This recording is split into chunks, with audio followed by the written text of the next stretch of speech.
खरं तर आजपर्यंत आम्ही कुठल्याही आत्तापर्यंत ज्यांना ज्यांना लाभ दिलेला आहे त्यांच्यापैकी कुठल्याही लाडक्या बहिणीचे पैसे किंवा लाभ जिल्ह्यांमध्ये स्थानिक प्रशासनाकडे ॲप्लिकेशन्स येत आहेत. म्हणजे त्यांचे त्या ठिकाणी खालच्या स्तरावर निवेदनं येत आहेत की आम्ही साधारणपणे ह्या योजनेमध्ये पात्र नाही आहोत, तर आम्हाला आमचा लाभ हा बंद करायचा आहे किंवा आम्ही ह्या योजनेसाठी आता पात्र होत नाही आहोत. तर त्या संदर्भातले जे ॲप्लिकेशन्स आहेत ते आम्हाला स्थानिक प्रशासनाच्या माध्यमातून, काही विभागाची जी आम्ही हेल्पलाईन केलेली आहे, काही डायरेक्ट विभागाकडे असेल, तर अशा पद्धतीचे येत आहेत. पण हा साधारणपणे रफली जो आकडा आहे हा काही 3-3.5-4 मध्ये असेल आणि तो रोज 5-10 अशा पद्धतीचे अर्ज आहेत.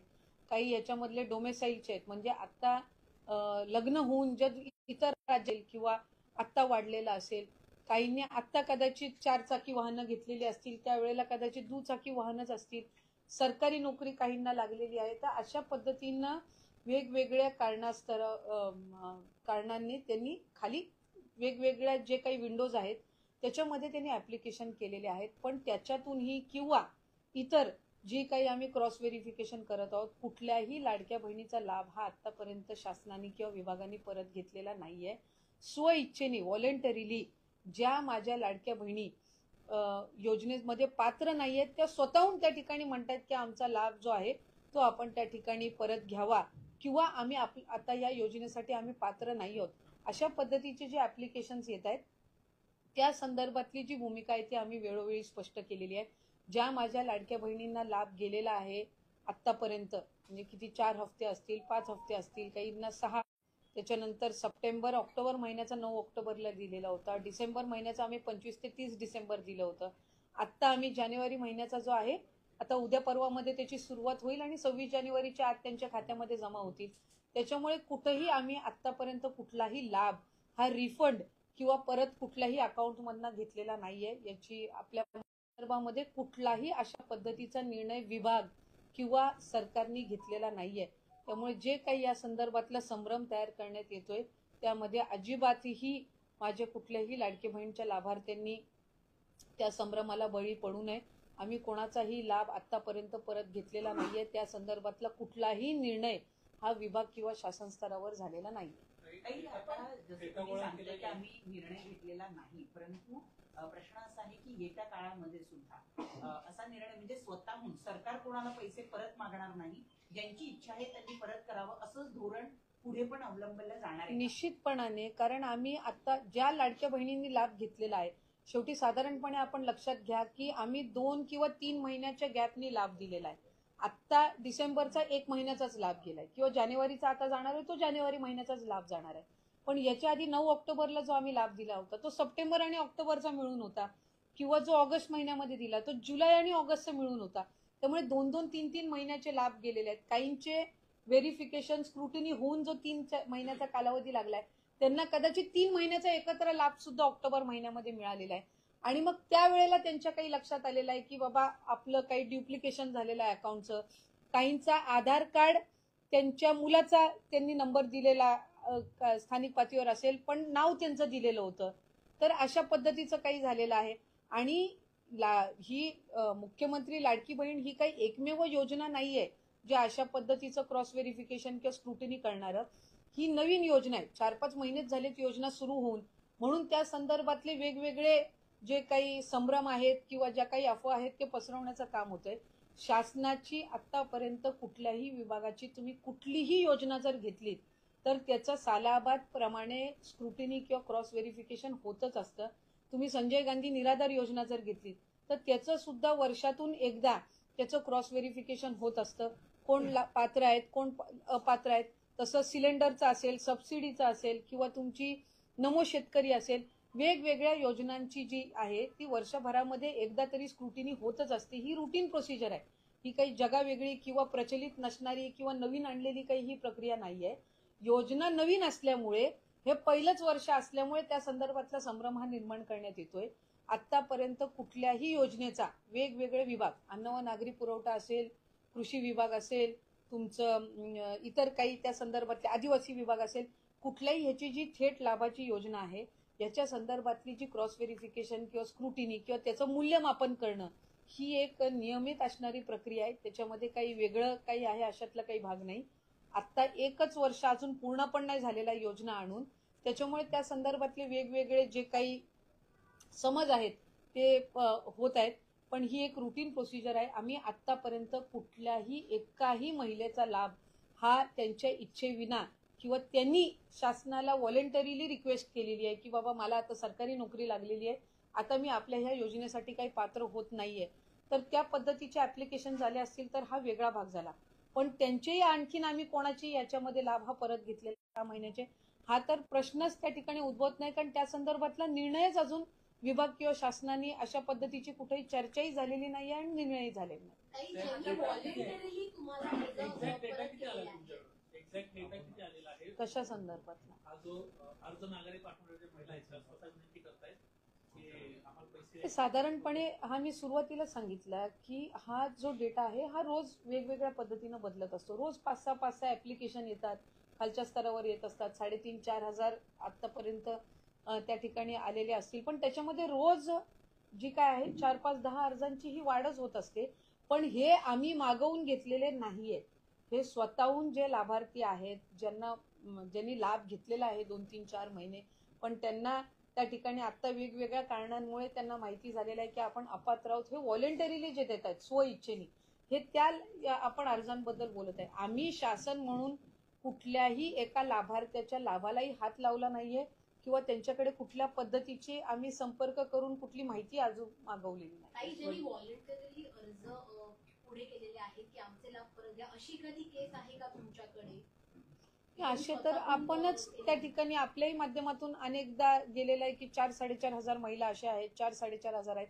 आमचा हा आकडा आहे जो रोज 5-10 ज्या महिलांचा आहे ह्यांनी अर्ज येतात त्या ह्यांनी हे होतोय, तो रोज बदलत राहतो. आता साधारणपणे 3,500-4 हजार असतील, पण त्या संदर्भातलाही अजून रिफंडिंग असेल त्याची किंवा ते पैसे परत घेणं असेल, ही प्रक्रिया काही आम्ही त्यांच्या संदर्भातही अजून केलेली नाही. स्वेच्छेने ज्यांना कोणाला पैसे द्यायचे असतील किंवा जे कोणी अर्ज करतायत त्यांना अर्ज करताना हे पैसे नेमके द्यायचे कुठे किंवा त्या संदर्भात काही विभागाच्या वतीनं तयारी करण्यात आली आहे, काही सिस्टीम लावण्यात आलेली आहे की बाबा या ठिकाणी देऊ शकतात स्वेच्छेने? इतर वेळेला जी प्रचलित पद्धत असते की ज्या वेळेला एखाद्या रिफंड होत असतं त्यावेळेला ते शासनाच्या तिजोरीमध्ये जात असतं आणि त्याच्यामध्ये ट्रेजरी डिपार्टमेंट जे असतं नियोजन किंवा आपलं तो जो विभाग आहे तो आम्हाला महिला व बालविकास विभागाला ज्या पद्धतीनं त्यातल्या सूचना देतील की त्याच्यासाठी ते कुठली विंडो आम्हाला उपलब्ध करून देतील की शासनाच्या तिजोरीमध्ये ती रक्कम यावी आणि मग ती वेगवेगळे जी काही लाभाच्या योजना असतील किंवा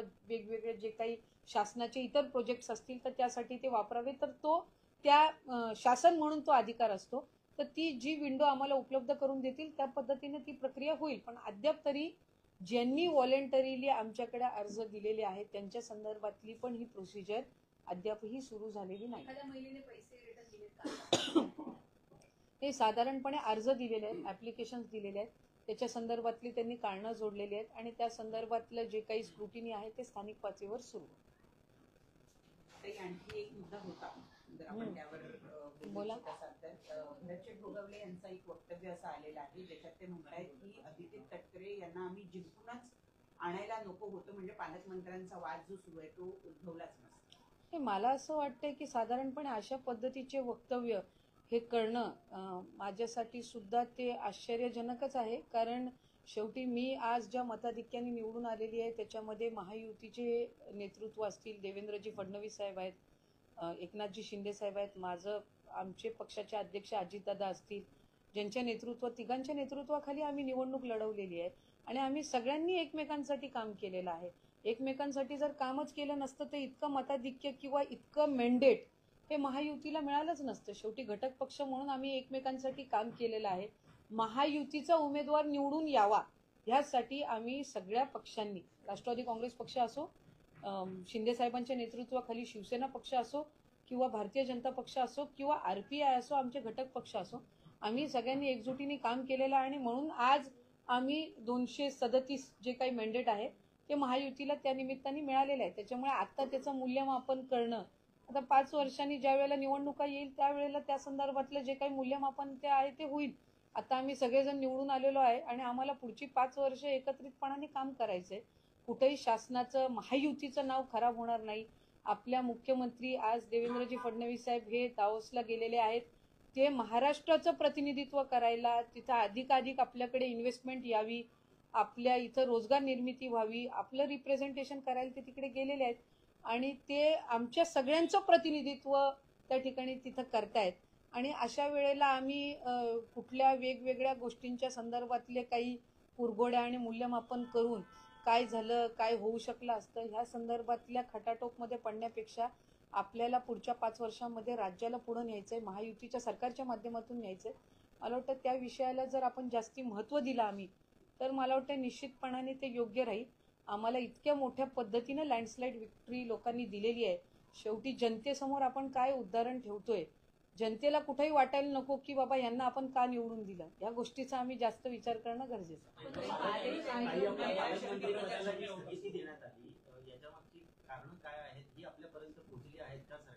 नाही, मला वाटतं ती कारणं मला माध्यमांच्याकडूनच पोहोचलेली आहेत, जे काही 3-4 दिवसापासून चाललेलं आहे त्या संदर्भात. आणि आमची एक भूमिका त्याच्यामध्ये आहे की राज्याचे मुख्यमंत्री देवेंद्रजी फडणवीस साहेब आत्ता राज्यामध्ये नाही आहेत आणि मंत्री म्हणून किंवा साधारणपणे महायुतीच्या सरकारमधले घटक म्हणून आमच्या सगळ्यांची जबाबदारी आहे की ज्या वेळेला ते महाराष्ट्राचं प्रतिनिधित्व तिथं करतायत त्यावेळेला शेवटी कुठल्याही पालकमंत्री असो इतर काही असो त्याच्यावरनं इथं वातावरण दूषित करणं ते तिथं बाहेर असताना आज अजितदादा सुद्धा त्यांच्या बजेटच्या संदर्भातल्या ज्या वेगवेगळ्या खात्याच्या मंत्र्यांसोबत त्या ठिकाणी त्यांचा आढावा चालू आहे.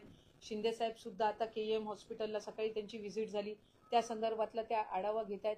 मी मंत्री म्हणून इथं असेल किंवा इतर आमचे मंत्री असतील, आमच्या सगळ्यांची ही जबाबदारी आहे की ते आमचं प्रतिनिधित्व तिथं करत असताना आम्ही या ठिकाणी वातावरण एक जे आहे ते सलोख्याचं चांगल्या पद्धतीनं ठेवणं.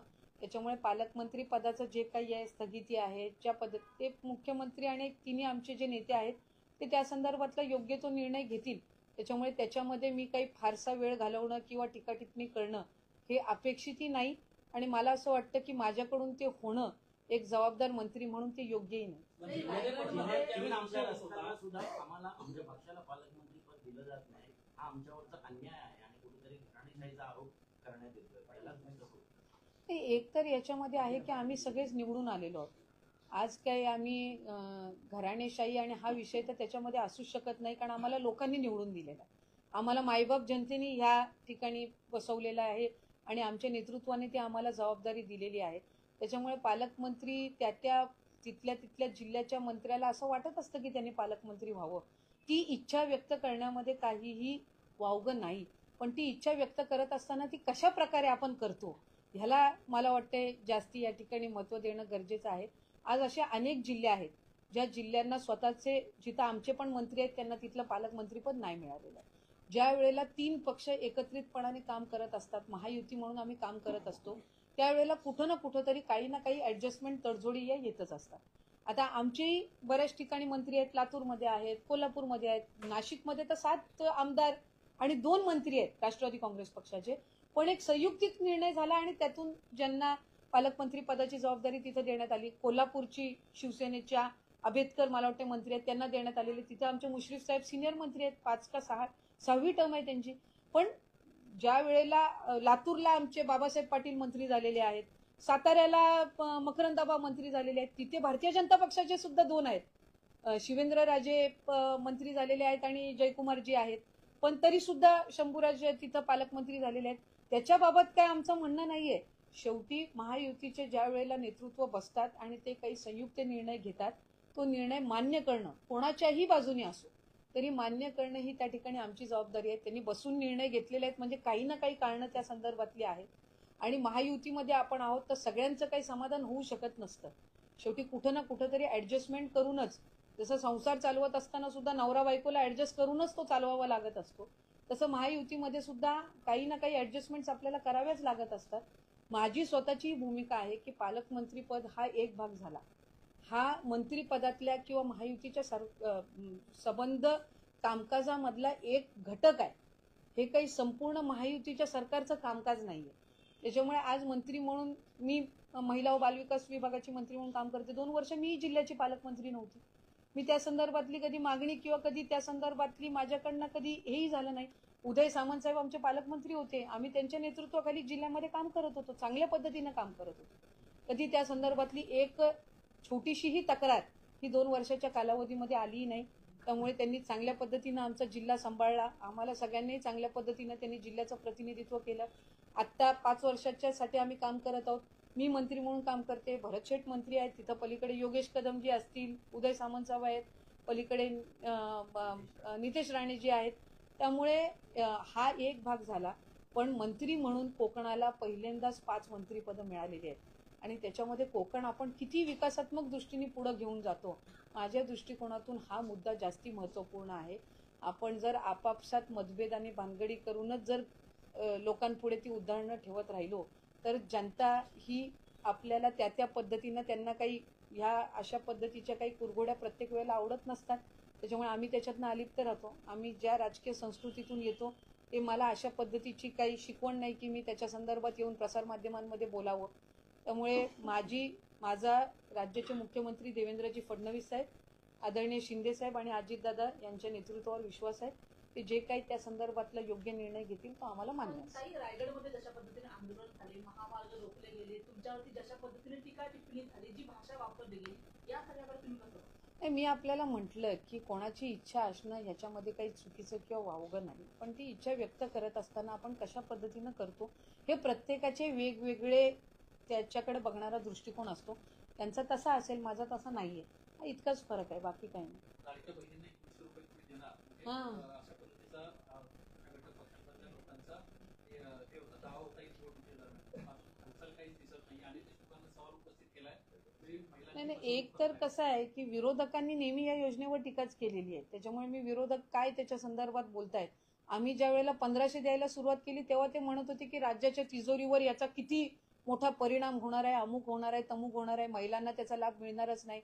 पण त्यांनी त्यांचा जाहीरनामा करताना महिलांना 3000 देणार असं घोषित केलं होतं. ते कुठनं देणार होते आम्हाला माहित नाही.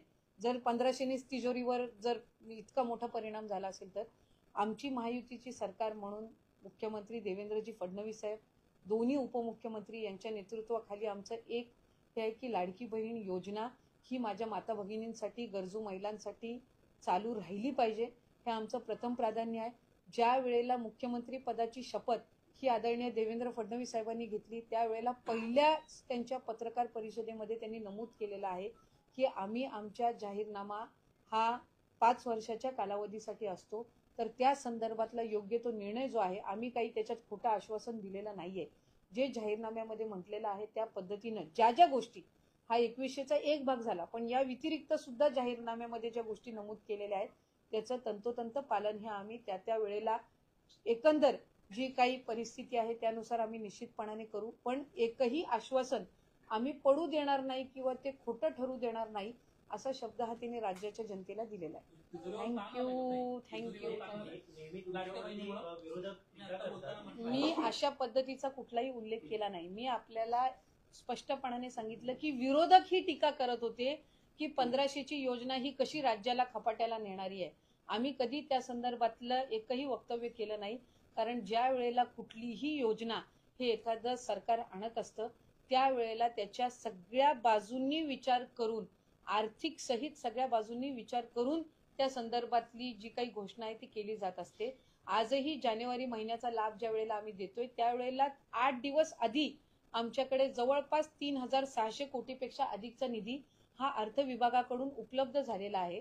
त्याची तरतूद ही अर्थ विभागाने पुढच्याही महिन्यांची ही त्याचं नियोजन त्यांनी सुरू केलेलं आहे. त्याच्यामुळे आम्ही ही योजना फार जबाबदारीने महायुतीच्या सरकारने आणलेली आहे.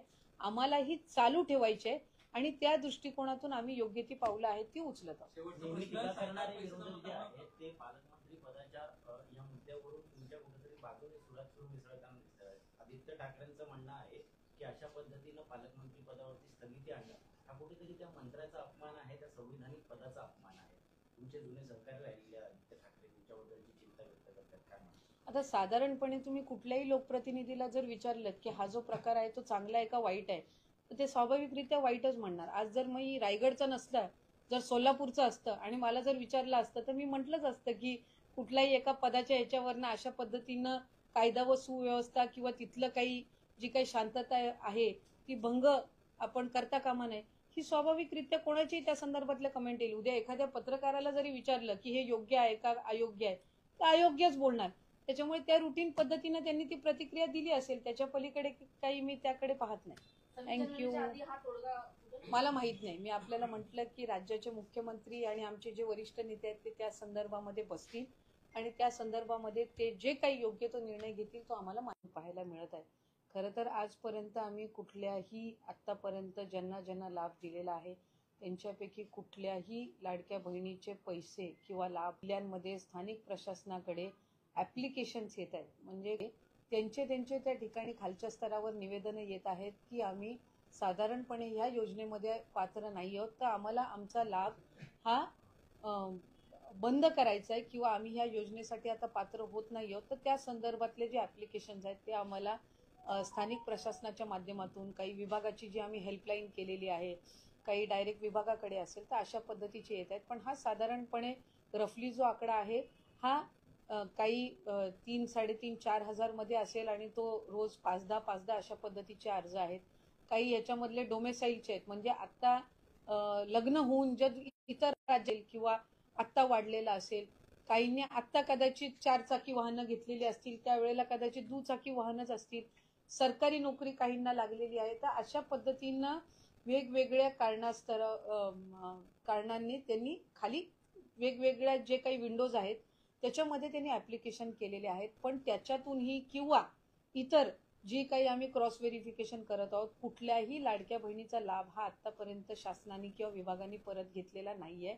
स्वइच्छेने व्हॉलेंटरीली ज्या माझ्या लाडक्या बहिणी योजनेमध्ये पात्र नाहीयेत त्या स्वतःहून त्या ठिकाणी म्हणतात की आमचा लाभ जो आहे तो आपण त्या ठिकाणी परत घ्यावा किंवा आम्ही आता या योजनेसाठी आम्ही पात्र नाही आहोत, अशा पद्धतीचे जे ॲप्लिकेशन्स येत आहेत त्या संदर्भातली जी भूमिका आहे ती आम्ही वेळोवेळी स्पष्ट केलेली आहे. ज्या माझ्या लाडक्या बहिणींना लाभ गेलेला आहे आत्तापर्यंत, म्हणजे किती 4 हफ्ते असतील, 5 हफ्ते असतील, काहींना 6, त्याच्यानंतर सप्टेंबर ऑक्टोबर महिन्याचा 9 ऑक्टोबरला दिलेला होता, डिसेंबर महिन्याचा आम्ही 25 ते 30 डिसेंबर दिलं होतं. आत्ता आम्ही जानेवारी महिन्याचा जो आहे आता उद्या परवामध्ये त्याची सुरुवात होईल आणि 26 जानेवारीच्या आत त्यांच्या खात्यामध्ये जमा होतील. त्याच्यामुळे कुठेही आम्ही आत्तापर्यंत कुठलाही लाभ हा रिफंड किंवा परत कुठल्याही अकाउंटमधनं घेतलेला नाहीये. याची आपल्या संदर्भामध्ये कुठलाही अशा पद्धतीचा निर्णय विभाग किंवा सरकारने घेतलेला नाहीये. त्यामुळे जे काही या संदर्भातला संभ्रम तयार करण्यात येतोय त्यामध्ये अजिबातही माझे कुठल्याही लाडकी बहिणीच्या लाभार्थ्यांनी त्या संभ्रमाला बळी पडू नये. आम्ही कोणाचाही लाभ आतापर्यंत परत घेतलेला नाहीये. त्या संदर्भातला कुठलाही निर्णय हा विभाग किंवा शासन स्तरावर झालेला नाही. ताई, आता जसं तुम्ही सांगितलं की आम्ही निर्णय घेतलेला नाही, परंतु प्रश्न असा आहे की येत्या काळामध्ये सुद्धा असा निर्णय म्हणजे स्वतःहून सरकार कोणाला पैसे परत मागणार नाही, ज्यांची इच्छा आहे त्यांनी परत करावं असंच धोरण पुढे पण अवलंबलं जाणार आहे? निश्चितपणाने, कारण आम्ही आता ज्या लाडक्या बहिणींनी लाभ घेतलेला आहे, शेवटी साधारणपणे आपण लक्षात घ्या की आम्ही 2 किंवा 3 महिन्याच्या गॅपनी लाभ दिलेला आहे. आत्ता डिसेंबरचा 1 महिन्याचाच लाभ गेलाय किंवा जानेवारीचा आता जाणार आहे तो जानेवारी महिन्याचाच लाभ जाणार आहे. पण याच्या आधी 9 ऑक्टोबरला जो आम्ही लाभ दिला होता तो सप्टेंबर आणि ऑक्टोबरचा मिळून होता किंवा जो ऑगस्ट महिन्यामध्ये दिला तो जुलै आणि ऑगस्टचा मिळून होता. त्यामुळे 2-2, 3-3 महिन्याचे लाभ गेलेले आहेत. काहींचे व्हेरिफिकेशन स्क्रुटिनी होऊन जो 3 महिन्याचा कालावधी लागलाय त्यांना कदाचित 3 महिन्याचा एकत्र लाभ सुद्धा ऑक्टोबर महिन्यामध्ये मिळालेला आहे. आणि मग त्यावेळेला त्यांच्या काही लक्षात आलेलं आहे की बाबा आपलं काही ड्युप्लिकेशन झालेलं आहे अकाउंटचं. काहींचा आधार कार्ड त्यांच्या मुलाचा त्यांनी नंबर दिलेला स्थानिक पातळीवर असेल पण नाव त्यांचं दिलेलं होतं. तर अशा पद्धतीचं काही झालेलं आहे. आणि ही मुख्यमंत्री लाडकी बहीण ही काही एकमेव योजना नाहीये जे अशा पद्धतीचं क्रॉस व्हेरिफिकेशन किंवा स्क्रुटिनी करणारं. ही नवीन योजना आहे. 4-5 महिनेच झालेत योजना सुरू होऊन. म्हणून त्या संदर्भातले वेगवेगळे जे काही संभ्रम आहेत किंवा ज्या काही अफवा आहेत ते पसरवण्याचं काम होतंय. शासनाची आतापर्यंत कुठल्याही विभागाची तुम्ही कुठलीही योजना जर घेतलीत तर त्याचं सालाबाद प्रमाणे स्क्रुटिनी किंवा क्रॉस व्हेरिफिकेशन होतच असतं. तुम्ही संजय गांधी निराधार योजना जर घेतली तर त्याचं सुद्धा वर्षातून एकदा त्याचं क्रॉस व्हेरिफिकेशन होत असतं. कोण पात्र आहेत कोण अपात्र आहेत. तसं सिलेंडरचं असेल, सबसिडीचं असेल किंवा तुमची नमो शेतकरी असेल, वेगवेगळ्या योजनांची जी आहे ती वर्षभरामध्ये एकदा तरी स्क्रुटिनी होतच असते. ही रुटीन प्रोसिजर आहे. ही काही जगावेगळी किंवा प्रचलित नसणारी किंवा नवीन आणलेली काही ही प्रक्रिया नाहीये. योजना नवीन असल्यामुळे हे पहिलंच वर्ष असल्यामुळे त्या संदर्भातला संभ्रम हा निर्माण करण्यात येतोय. आतापर्यंत कुठल्याही योजनेचा वेगवेगळे विभाग, अन्न व नागरी पुरवठा असेल, कृषी विभाग असेल, तुमचं इतर काही त्या संदर्भातले आदिवासी विभाग असेल, कुठल्याही ह्याची जी थेट लाभाची योजना आहे याच्या संदर्भातली जी क्रॉस व्हेरिफिकेशन किंवा स्क्रुटिनी किंवा त्याचं मूल्यमापन करणं ही एक नियमित असणारी प्रक्रिया आहे. त्याच्यामध्ये काही वेगळं काही आहे अशातला काही भाग नाही. आता एकच वर्ष अजून पूर्ण पण नाही झालेला योजना आणून, त्याच्यामुळे त्या संदर्भातले वेगवेगळे जे काही समज आहेत ते होत आहेत. पण ही एक रुटीन प्रोसिजर आहे. आम्ही आतापर्यंत कुठल्याही एकाही महिलेचा लाभ हा त्यांच्या इच्छेविना किंवा त्यांनी शासनाला व्हॉलेंटरीली रिक्वेस्ट केलेली आहे की बाबा मला आता सरकारी नोकरी लागलेली आहे, आता मी आपल्या ह्या योजनेसाठी काही पात्र होत नाहीये, तर त्या पद्धतीचे ऍप्लिकेशन झाले असतील तर हा वेगळा भाग झाला.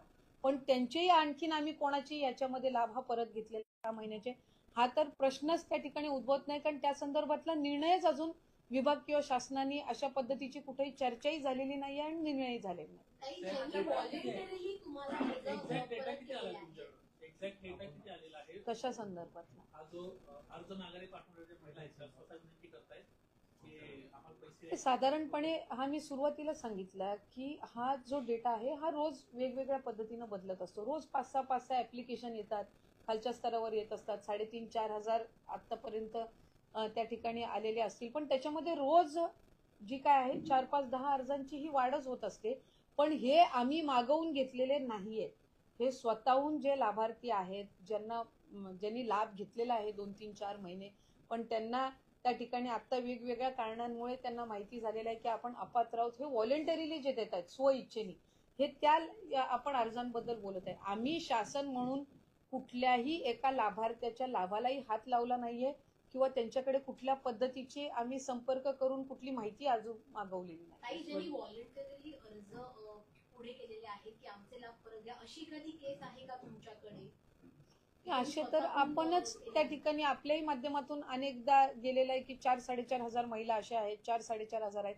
आमचा हा आकडा जो रोज 5-10 ज्या महिलांचा आहे ह्यांनी अर्ज येतात त्या ह्यांनी हे होतोय, तो रोज बदलत राहतो. आता साधारणपणे 3,500-4 हजार असतील, पण त्या संदर्भातलाही अजून रिफंडिंग असेल त्याची किंवा ते पैसे परत घेणं असेल, ही प्रक्रिया काही आम्ही त्यांच्या संदर्भातही अजून केलेली नाही. स्वेच्छेनं ज्यांना कोणाला पैसे द्यायचे असतील किंवा जे कोणी अर्ज करतायत त्यांना अर्ज करताना हे पैसे नेमके द्यायचे कुठं किंवा त्या संदर्भात काही विभागाच्या वतीनं तयारी करण्यात आली आहे, काही सिस्टीम लावण्यात आलेली आहे की बाबा या ठिकाणी देऊ शकतात स्वेच्छेने? इतर वेळेला जी प्रचलित पद्धत असते की ज्या वेळेला एखाद्या रिफंड होत असतं त्यावेळेला ते शासनाच्या तिजोरीमध्ये जात असतं आणि त्याच्यामध्ये ट्रेजरी डिपार्टमेंट जे असतं, नियोजन किंवा आपलं तो जो विभाग आहे तो आम्हाला महिला व बालविकास विभागाला ज्या पद्धतीनं त्यातल्या सूचना देतील की त्याच्यासाठी ते कुठली विंडो आम्हाला उपलब्ध करून देतील की शासनाच्या तिजोरीमध्ये ती रक्कम यावी आणि मग ती वेगवेगळे जी काही लाभाच्या योजना असतील किंवा वेगवेगळे जे काही शासनाचे इतर प्रोजेक्ट्स असतील तर त्यासाठी ते वापरावे, तर तो त्या शासन म्हणून तो अधिकार असतो.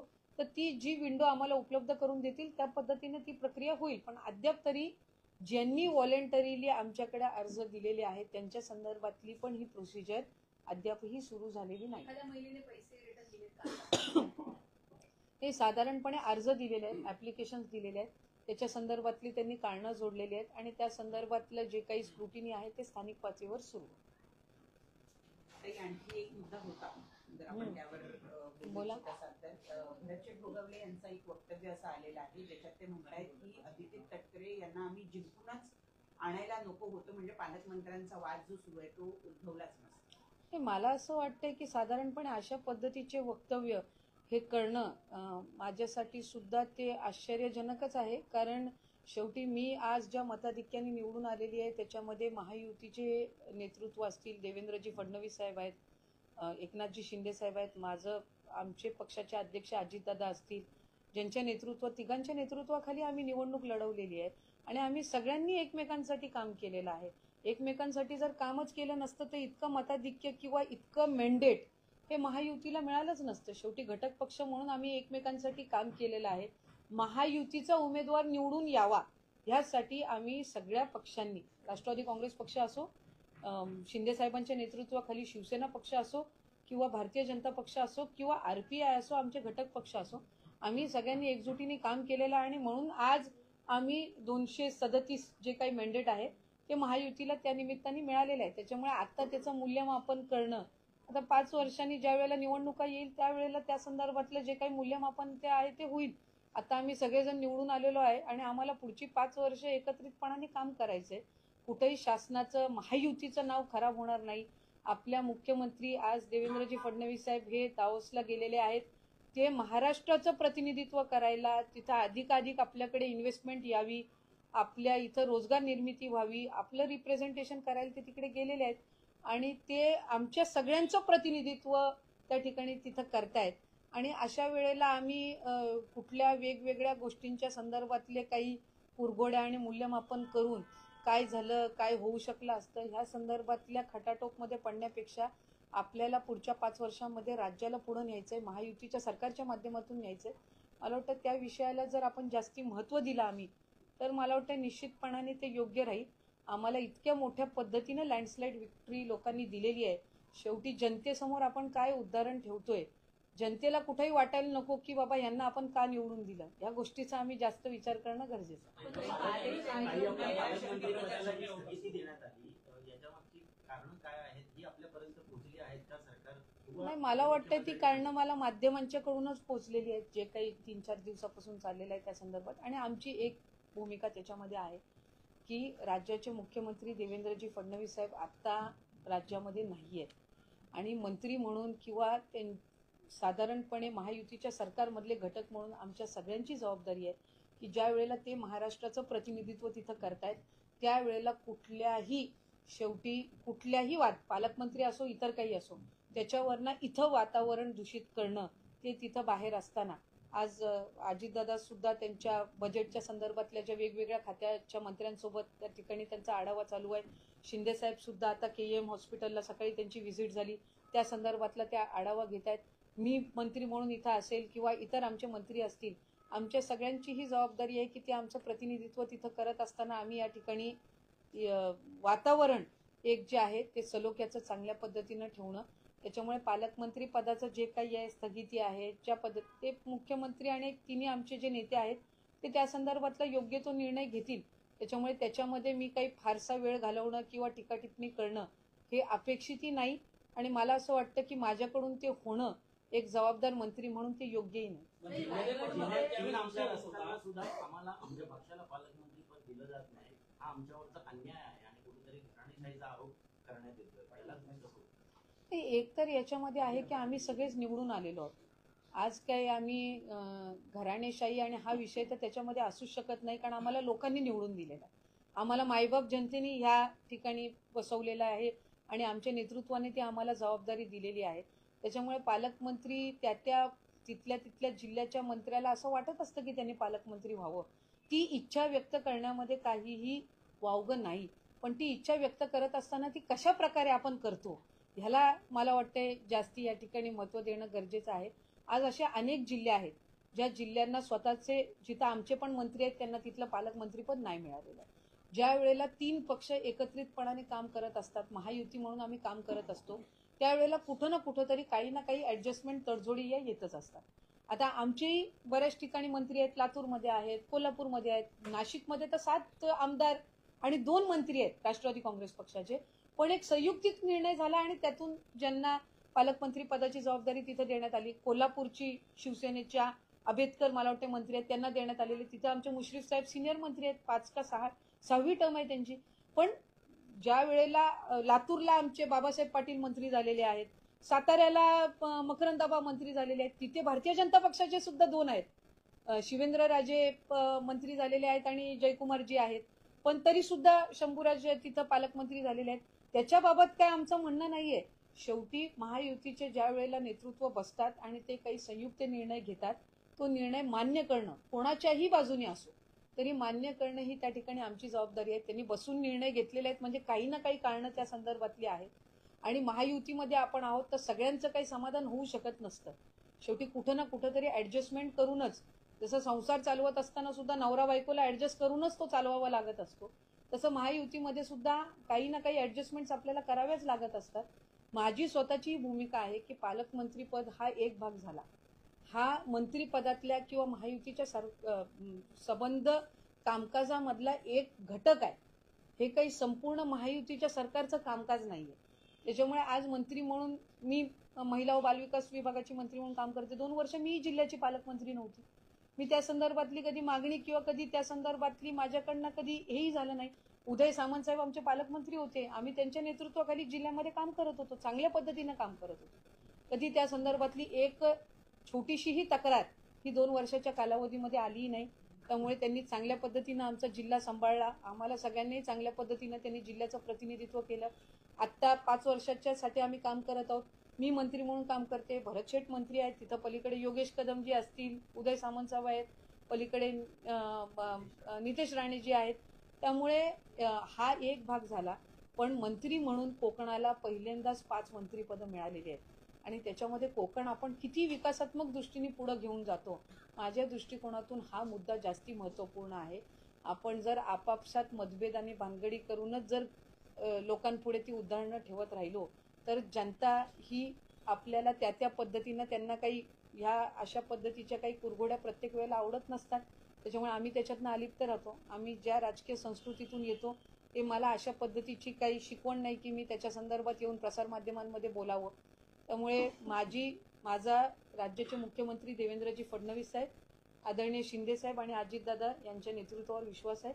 ते जे काही त्या संदर्भातला योग्य निर्णय घेतील तो आम्हाला मान्य असेल. काही रायगडमध्ये जशा पद्धतीने आंदोलन झाले, महामार्ग रोखले गेले, तुमच्यावरती जशा पद्धतीने टीका टिप्पणी झाली, जी भाषा वापरली गेली, या सगळ्याकडे तुम्ही कसं बघता? मी आपल्याला म्हटलं की कोणाची इच्छा असणं याच्यामध्ये काही चुकीचं किंवा वावगं नाही. पण ती इच्छा व्यक्त करत असताना आपण कशा पद्धतीनं करतो हे प्रत्येकाचे वेगवेगळे त्याच्याकडे बघणारा दृष्टिकोन असतो.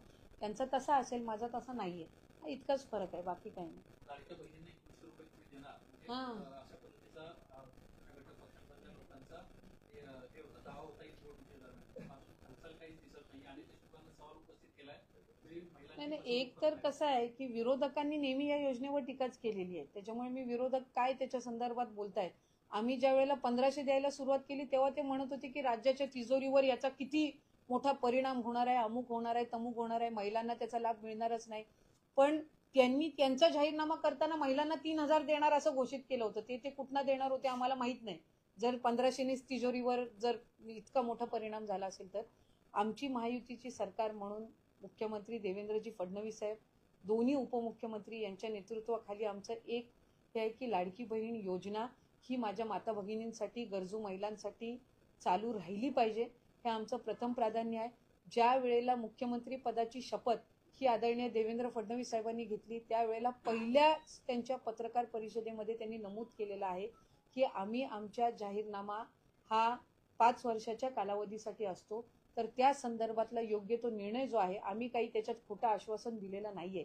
जे जाहीरनाम्यामध्ये म्हटलेलं आहे त्या पद्धतीनं ज्या गोष्टी, हा 2100चा एक भाग झाला, पण या व्यतिरिक्त सुद्धा जाहीरनाम्यामध्ये ज्या गोष्टी नमूद केलेल्या आहेत त्याचं तंतोतंत पालन हे आम्ही त्या वेळेला एकंदर जी काही परिस्थिती आहे त्यानुसार आम्ही निश्चितपणाने करू. पण एकही आश्वासन आम्ही पडू देणार नाही किंवा ते खोटं ठरू देणार नाही असा शब्द हा तिने राज्याच्या जनतेला दिलेला आहे. थँक्यू. मी अशा पद्धतीचा कुठलाही उल्लेख केला नाही. मी आपल्याला स्पष्टपणाने सांगितलं की विरोधक ही टीका करत होते की 1500ची योजना ही कशी राज्याला खपाट्याला नेणारी आहे. आम्ही कधी त्या संदर्भातलं एकही वक्तव्य केलं नाही. कारण ज्या वेळेला कुठलीही योजना हे एखादं सरकार आणत असतं त्यावेळेला त्याच्या सगळ्या बाजूंनी विचार करून, आर्थिक सहित सगळ्या बाजूंनी विचार करून त्या संदर्भातली जी काही घोषणा आहे ती केली जात असते. आजही जानेवारी महिन्याचा लाभ ज्या वेळेला आम्ही देतोय त्यावेळेला 8 दिवस आधी आमच्याकडे जवळपास 3600 कोटीपेक्षा अधिकचा निधी हा अर्थ विभागाकडून उपलब्ध झालेला आहे. त्याची तरतूद ही अर्थ विभागाने पुढच्याही महिन्यांची ही त्याचं नियोजन त्यांनी सुरू केलेलं आहे. त्याच्यामुळे आम्ही ही योजना फार जबाबदारीने महायुतीच्या सरकारने आणलेली आहे. आम्हाला ही चालू ठेवायची आहे आणि त्या दृष्टिकोनातून आम्ही योग्य ती पावलं आहेत ती उचलत आहोत. ते पालकमंत्री पदाच्या या मुद्द्यावरून तुमच्या कुठेतरी बाजूने सुरू मिसळताना दिसत आहेत. आदित्य ठाकरेंचं म्हणणं आहे की अशा पद्धतीनं पालकमंत्री पदावरती स्थगिती आणणं हा कुठेतरी त्या मंत्र्याचा अपमान आहे, त्या संविधानिक पदाचा अपमान आहे. तुमचे जुने सहकारी राहिलेले आदित्य ठाकरे तुमच्याबद्दलची चिंता व्यक्त करतात, काय म्हणतात? आता साधारणपणे तुम्ही कुठल्याही लोकप्रतिनिधीला जर विचारलं की हा जो प्रकार आहे तो चांगला आहे का वाईट आहे, तर ते स्वाभाविकरित्या वाईटच म्हणणार. आज जर मी रायगडचा नसता, जर सोलापूरचं असतं आणि मला जर विचारलं असतं तर मी म्हटलंच असतं की कुठल्याही एका पदाच्या याच्यावरनं अशा पद्धतीनं कायदा व सुव्यवस्था किंवा तिथलं काही जी काही शांतता आहे ती भंग आपण करता कामा नये. ही स्वाभाविकरित्या कोणाची त्या संदर्भातल्या कमेंट येईल. उद्या एखाद्या पत्रकाराला जरी विचारलं की हे योग्य आहे का अयोग्य आहे, तर अयोग्यच बोलणार. त्याच्यामुळे त्या रुटीन पद्धतीनं त्यांनी ती प्रतिक्रिया दिली असेल, त्याच्या पलीकडे काही मी त्याकडे पाहत नाही.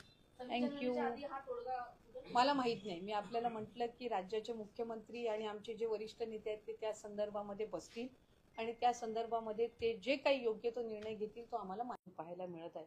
खरं तर आजपर्यंत आम्ही कुठल्याही आतापर्यंत ज्यांना ज्यांना लाभ दिलेला आहे त्यांच्यापैकी कुठल्याही लाडक्या बहिणीचे पैसे किंवा लाभ जिल्ह्यांमध्ये स्थानिक प्रशासनाकडे ऍप्लिकेशन्स येत आहेत. म्हणजे त्यांचे त्या ठिकाणी खालच्या स्तरावर निवेदनं येत आहेत की आम्ही साधारणपणे ह्या योजनेमध्ये पात्र नाही आहोत, तर आम्हाला आमचा लाभ हा बंद करायचा आहे किंवा आम्ही ह्या योजनेसाठी आता पात्र होत नाही आहोत. तर त्या संदर्भातले जे ऍप्लिकेशन्स आहेत ते आम्हाला स्थानिक प्रशासनाच्या माध्यमातून, काही विभागाची जी आम्ही हेल्पलाईन केलेली आहे, काही डायरेक्ट विभागाकडे असेल, तर अशा पद्धतीचे येत आहेत. पण हा साधारणपणे रफली जो आकडा आहे हा काही 3, 3.5, 4 हजार मध्ये असेल आणि तो रोज 5-10 अशा पद्धतीचे अर्ज आहेत.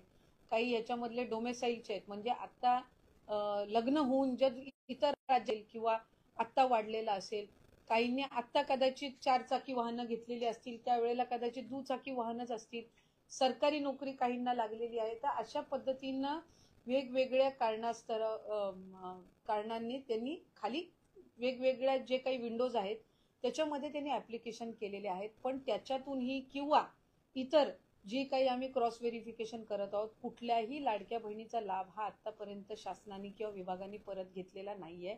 स्वइच्छेने व्हॉलेंटरीली ज्या माझ्या लाडक्या बहिणी योजनेमध्ये पात्र नाहीयेत त्या स्वतःहून त्या ठिकाणी म्हणतात की आमचा लाभ जो आहे तो आपण त्या ठिकाणी परत घ्यावा किंवा आम्ही आता या योजनेसाठी आम्ही पात्र नाही आहोत, अशा पद्धतीचे जे ऍप्लिकेशन्स येत आहेत त्या संदर्भातली जी भूमिका आहे ती आम्ही वेळोवेळी स्पष्ट केलेली आहे.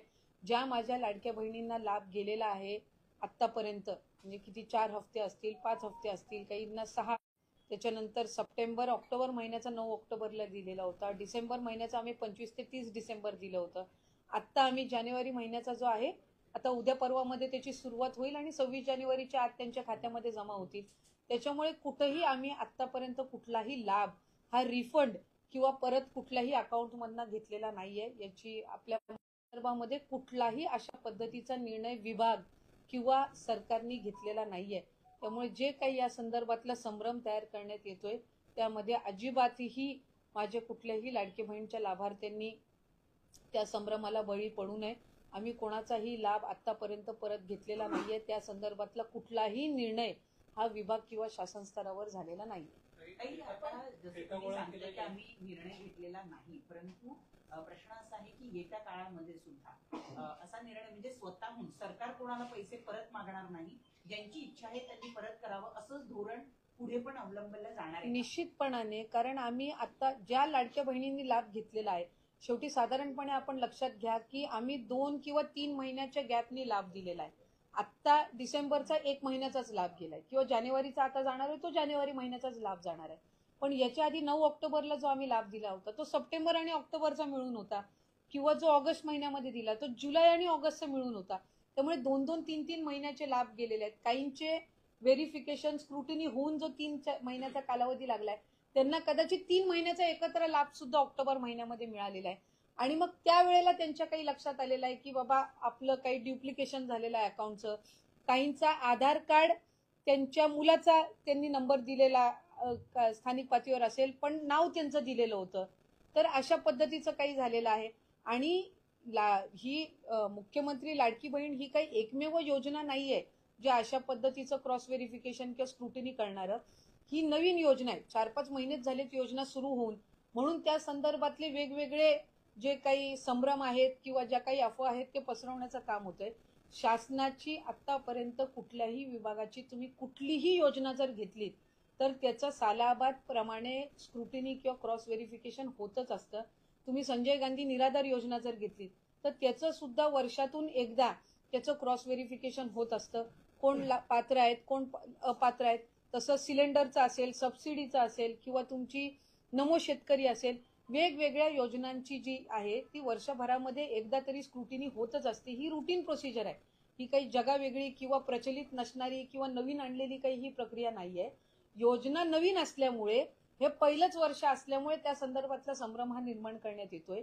आतापर्यंत कुठल्याही योजनेचा वेगवेगळे विभाग, अन्न व नागरी पुरवठा असेल, कृषी विभाग असेल, तुमचं इतर काही त्या संदर्भातले आदिवासी विभाग असेल, कुठल्याही ह्याची जी थेट लाभाची योजना आहे याच्या संदर्भातली जी क्रॉस व्हेरिफिकेशन किंवा स्क्रुटिनी किंवा त्याचं मूल्यमापन करणं ही एक नियमित असणारी प्रक्रिया आहे. त्याच्यामध्ये काही वेगळं काही आहे अशातला काही भाग नाही. आता एकच वर्ष अजून पूर्ण पण नाही झालेला योजना आणून, त्याच्यामुळे त्या संदर्भातले वेगवेगळे जे काही समज आहेत ते होत आहेत. पण ही एक रुटीन प्रोसिजर आहे. आम्ही आतापर्यंत कुठल्याही एकाही महिलेचा लाभ हा त्यांच्या इच्छेविना किंवा त्यांनी शासनाला व्हॉलेंटरीली रिक्वेस्ट केलेली आहे की बाबा मला आता सरकारी नोकरी लागलेली आहे, आता मी आपल्या ह्या योजनेसाठी काही पात्र होत नाहीये, तर त्या पद्धतीचे ऍप्लिकेशन झाले असतील तर हा वेगळा भाग झाला. पण त्यांचेही आणखीन आम्ही कोणाची याच्यामध्ये लाभ हा परत घेतलेला 6 महिन्याचे हा तर प्रश्नच त्या ठिकाणी उद्भवत नाही, कारण त्या संदर्भातला निर्णयच अजून विभाग किंवा शासनाने अशा पद्धतीची कुठेही चर्चाही झालेली नाही आणि निर्णयही झालेला नाही. काही ज्यांनी voluntarily तुम्हाला अर्ज एक्झॅक्ट डेटा परत किती केलेला आला आहे. तुमच्याकडे? एक्झॅक्ट डेटा किती आलेला आहे? कशा संदर्भातला? हा जो अर्ज नागरिक पाठवणाऱ्या महिला आहेत त्या स्वतः विनंती करतायत की आम्हाला पैसे ते साधारणपणे हा मी सुरुवातीला सांगितलं की हा जो डेटा आहे हा रोज वेगवेगळ्या पद्धतीनं बदलत असतो. रोज 5-6 ऍप्लिकेशन येतात, खालच्या स्तरावर येत असतात. 3,500-4,000 हजार आतापर्यंत त्या ठिकाणी आलेले असतील. पण त्याच्यामध्ये रोज जी काय आहे 4-5-10 अर्जांची ही वाढच होत असते. पण हे आम्ही मागवून घेतलेले नाहीये. हे स्वतःहून जे लाभार्थी आहेत, ज्यांनी लाभ घेतलेला आहे 2-3-4 महिने, पण त्यांना त्या ठिकाणी आता वेगवेगळ्या कारणांमुळे त्यांना माहिती झालेलं आहे की आपण अपात्र आहोत, हे व्हॉलेंटरीली जे देत आहेत स्व इच्छेने, हे त्या आपण अर्जांबद्दल बोलत आहे. आम्ही शासन म्हणून कुठल्याही एका लाभार्थ्याच्या लाभालाही हात लावला नाहीये किंवा त्यांच्याकडे कुठल्या पद्धतीची आम्ही संपर्क करून कुठली माहिती अजून मागवलेली नाही. काही ज्यांनी व्हॉलेंटरीली अर्ज पुढे केलेले आहेत की आमचे लाभ परत द्या, अशी एखादी केस आहे का तुमच्याकडे? असे तर आपणच त्या ठिकाणी आपल्याही माध्यमातून अनेकदा गेलेला आहे की 4-4.5 हजार महिला अशा आहेत, 4-4.5 हजार आहेत. आमचा हा आकडा जो रोज 5-10 ज्या महिलांचा आहे ह्यांनी अर्ज येतात त्या ह्यांनी हे होतोय, तो रोज बदलत राहतो. आता साधारणपणे 3,500-4 हजार असतील. पण त्या संदर्भातलाही अजून रिफंडिंग असेल त्याची किंवा ते पैसे परत घेणं असेल, ही प्रक्रिया काही आम्ही त्यांच्या संदर्भातही अजून केलेली नाही. स्वेच्छेने ज्यांना कोणाला पैसे द्यायचे असतील किंवा जे कोणी अर्ज करतायत त्यांना अर्ज करताना हे पैसे नेमके द्यायचे कुठे किंवा त्या संदर्भात काही विभागाच्या वतीनं तयारी करण्यात आली आहे, काही सिस्टीम लावण्यात आलेली आहे की बाबा या ठिकाणी देऊ शकतात स्वेच्छेने? इतर वेळेला जी प्रचलित पद्धत असते की ज्या वेळेला एखाद्या रिफंड होत असतं त्यावेळेला ते शासनाच्या तिजोरीमध्ये जात असतं आणि त्याच्यामध्ये ट्रेजरी डिपार्टमेंट जे असतं, नियोजन किंवा आपलं तो जो विभाग आहे तो आम्हाला महिला व बालविकास विभागाला ज्या पद्धतीनं त्यातल्या सूचना देतील की त्याच्यासाठी ते कुठली विंडो आम्हाला उपलब्ध करून देतील की शासनाच्या तिजोरीमध्ये ती रक्कम यावी आणि मग ती वेगवेगळे जी काही लाभाच्या योजना असतील किंवा वेगवेगळे जे काही शासनाचे इतर प्रोजेक्ट्स असतील तर त्यासाठी ते वापरावे. तर तो त्या शासन म्हणून तो अधिकार असतो. तर ती जी विंडो आम्हाला उपलब्ध करून देतील त्या पद्धतीने ती प्रक्रिया होईल. पण अद्याप तरी ज्यांनी व्हॉलेंटरीली आमच्याकडे अर्ज दिलेले आहेत त्यांच्या संदर्भातली पण ही प्रोसिजर अद्यापही सुरू झालेली नाही. एखाद्या महिलेने पैसे रिटर्न दिलेत का? हे साधारणपणे अर्ज दिलेले आहेत, ऍप्लिकेशन्स दिलेले आहेत, त्याच्या संदर्भातली त्यांनी कारणं जोडलेली आहेत आणि त्या संदर्भातलं जे काही स्क्रुटिनी आहे ते स्थानिक पातळीवर सुरू आहे. ताई, आणखी एक मुद्दा होता, जर आपण त्यावर बोला. भरतशेठ गोगावले यांचं एक वक्तव्य असं आलेलं आहे ज्याच्यात ते म्हणतायत की अदिती तटकरे यांना आम्ही जिंकूनच आणायला नको होतं, म्हणजे पालकमंत्र्यांचा वाद जो सुरू आहे तो उद्भवलाच नसता. हे मला असं वाटतंय की साधारणपणे अशा पद्धतीचे वक्तव्य हे करणं माझ्यासाठी सुद्धा ते आश्चर्यजनकच आहे. कारण शेवटी मी आज ज्या मताधिक्याने निवडून आलेली आहे त्याच्यामध्ये महायुतीचे नेतृत्व असतील, देवेंद्रजी फडणवीस साहेब आहेत, एकनाथजी शिंदे साहेब आहेत, आमचे पक्षाचे अध्यक्ष अजितदादा असतील, ज्यांच्या तिघांच्या नेतृत्वाखाली आम्ही निवडणूक लढवलेली आहे आणि आम्ही सगळ्यांनी एकमेकांसाठी काम केलेलं आहे. एकमेकांसाठी जर कामच केलं नसतं तर इतकं मताधिक्य किंवा इतकं मेंडेट हे महायुतीला मिळालंच नसतं. शेवटी घटक पक्ष म्हणून आम्ही एकमेकांसाठी काम केलेलं आहे. महायुतीचा उमेदवार निवडून यावा ह्यासाठी आम्ही सगळ्या पक्षांनी, राष्ट्रवादी काँग्रेस पक्ष असो, शिंदे साहेबांच्या नेतृत्वाखाली शिवसेना पक्ष असो किंवा भारतीय जनता पक्ष असो किंवा RPI असो, आमचे घटक पक्ष असो, आम्ही सगळ्यांनी एकजुटीने काम केलेलं आहे आणि म्हणून आज आम्ही 237 जे काही मॅन्डेट आहे ते महायुतीला त्या निमित्ताने मिळालेलं आहे. त्याच्यामुळे आता त्याचं मूल्यमापन करणं, आता 5 वर्षांनी ज्या वेळेला निवडणुका येईल त्यावेळेला त्या संदर्भातलं जे काही मूल्यमापन ते आहे ते होईल. आता आम्ही सगळेजण निवडून आलेलो आहे आणि आम्हाला पुढची 5 वर्ष एकत्रितपणाने काम करायचंय. कुठेही शासनाचं, महायुतीचं नाव खराब होणार नाही. आपल्या मुख्यमंत्री आज देवेंद्रजी फडणवीस साहेब हे दावोसला गेलेले आहेत. ते महाराष्ट्राचं प्रतिनिधित्व करायला, तिथं अधिकाधिक आपल्याकडे इन्व्हेस्टमेंट यावी, आपल्या इथं रोजगार निर्मिती व्हावी, आपलं रिप्रेझेंटेशन करायला ते तिकडे गेलेले आहेत आणि ते आमच्या सगळ्यांचं प्रतिनिधित्व त्या ठिकाणी तिथं करतायत. आणि अशा वेळेला आम्ही कुठल्या वेगवेगळ्या गोष्टींच्या संदर्भातले काही कुरघोड्या आणि मूल्यमापन करून काय झालं, काय होऊ शकलं असतं ह्या संदर्भातल्या खटाटोपमध्ये पडण्यापेक्षा आपल्याला पुढच्या 5 वर्षांमध्ये राज्याला पुढे न्यायचंय, महायुतीच्या सरकारच्या माध्यमातून न्यायचंय. मला वाटतं त्या विषयाला जर आपण जास्ती महत्त्व दिलं आम्ही, तर मला वाटतं निश्चितपणाने ते योग्य राहील. आम्हाला इतक्या मोठ्या पद्धतीनं लँडस्लाईड विक्ट्री लोकांनी दिलेली आहे. शेवटी जनतेसमोर आपण काय उदाहरण ठेवतोय, जनतेला कुठेही वाटायला नको की बाबा यांना आपण का निवडून दिलं, या गोष्टीचा आम्ही जास्त विचार करणं गरजेचं आहे. पालकमंत्री पदाला जी स्थगिती देण्यात आली, याच्यामागची कारणं काय आहेत, ही आपल्यापर्यंत पोहोचली आहेत का सरकार?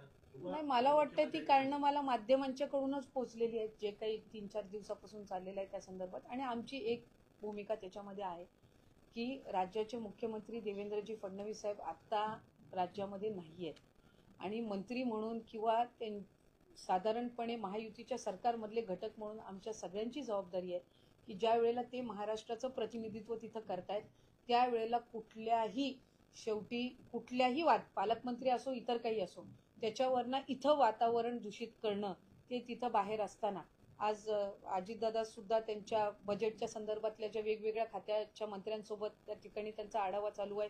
शिंदे साहेब सुद्धा आता KM हॉस्पिटलला सकाळी त्यांची व्हिजिट झाली, त्या संदर्भातला त्या आढावा घेत आहेत.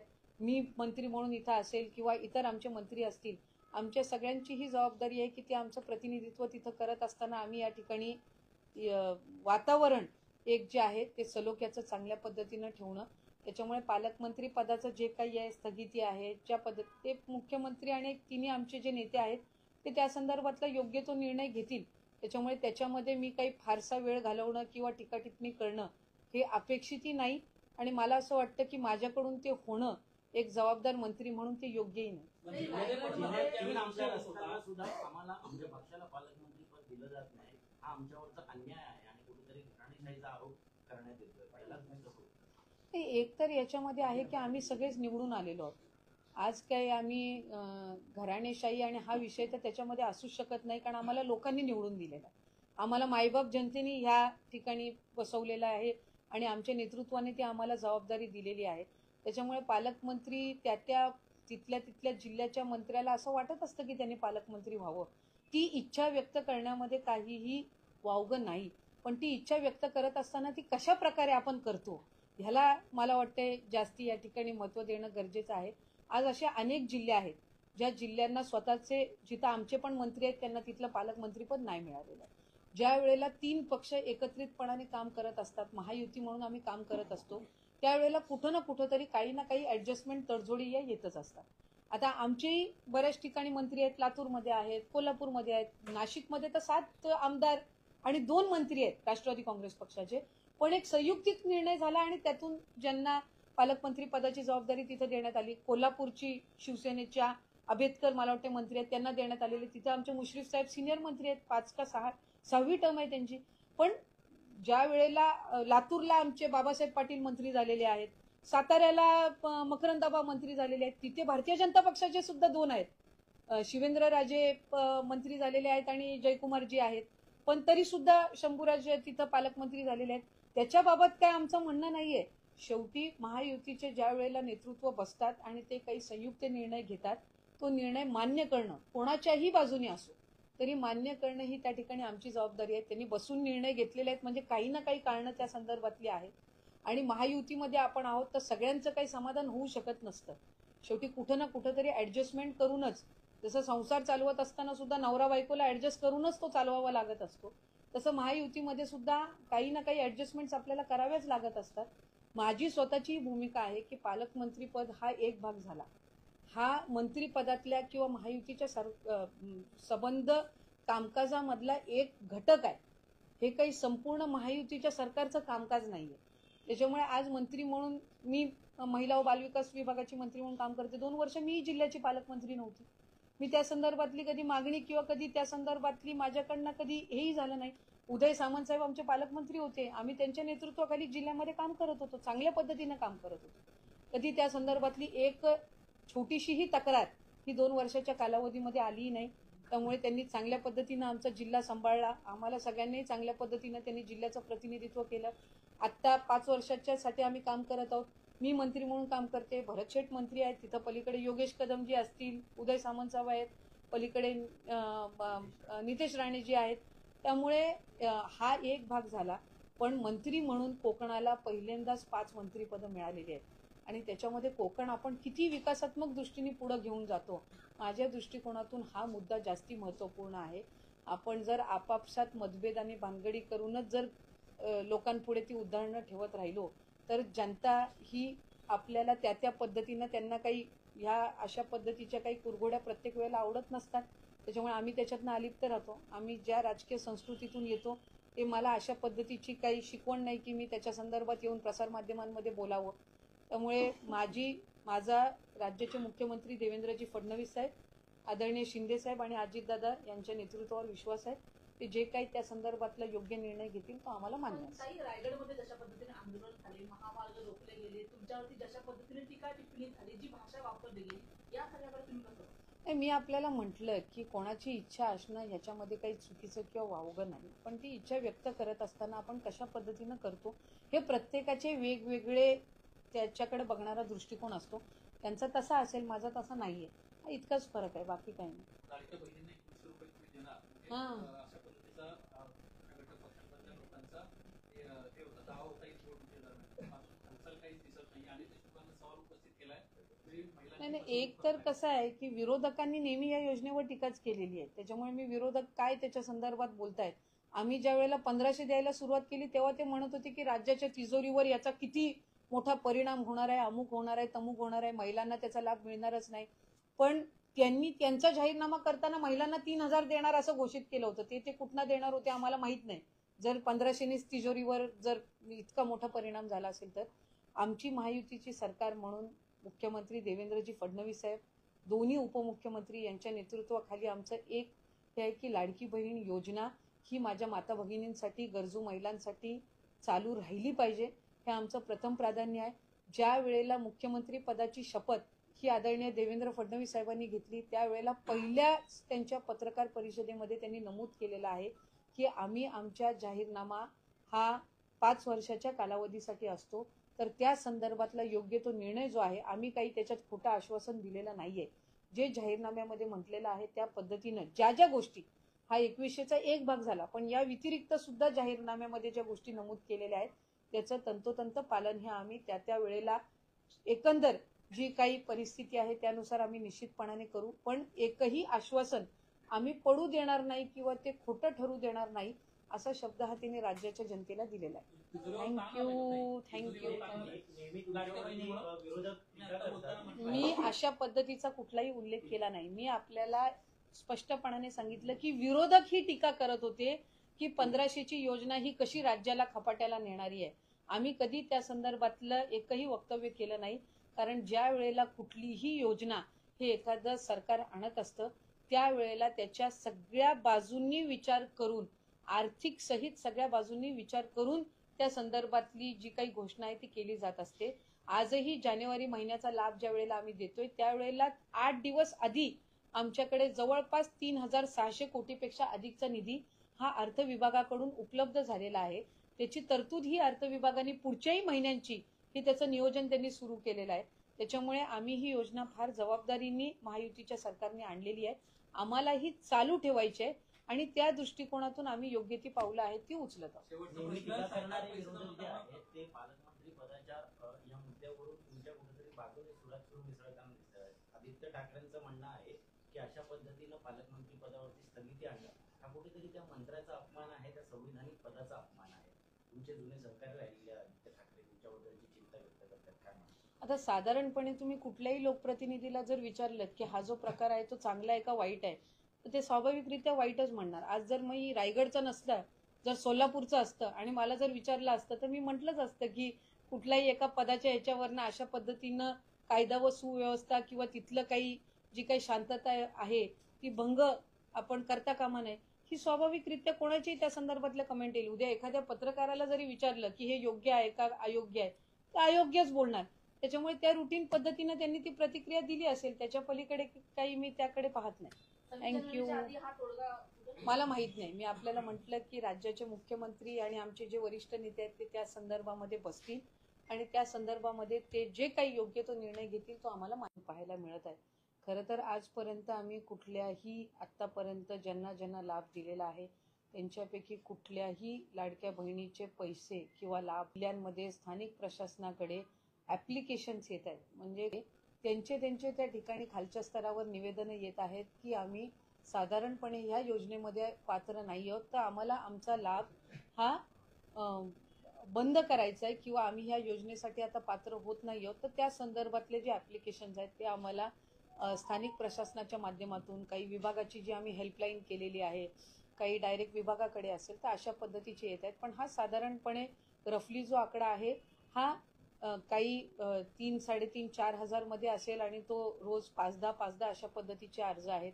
काही याच्यामधले डोमेसाईलचे आहेत, म्हणजे आता लग्न होऊन जर इतर राज्य किंवा आत्ता वाढलेला असेल, काहींनी आत्ता कदाचित 4 चाकी वाहनं घेतलेली असतील, त्यावेळेला कदाचित दुचाकी वाहनच असतील, सरकारी नोकरी काहींना लागलेली आहे. तर अशा पद्धतीनं वेगवेगळ्या कारणांनी त्यांनी खाली वेगवेगळ्या जे काही विंडोज आहेत त्याच्यामध्ये त्यांनी ऍप्लिकेशन केलेले आहेत. पण त्याच्यातूनही किंवा इतर जे काही आम्ही क्रॉस व्हेरिफिकेशन करत आहोत, कुठल्याही लाडक्या बहिणीचा लाभ हा आतापर्यंत शासनाने किंवा विभागाने परत घेतलेला नाहीये.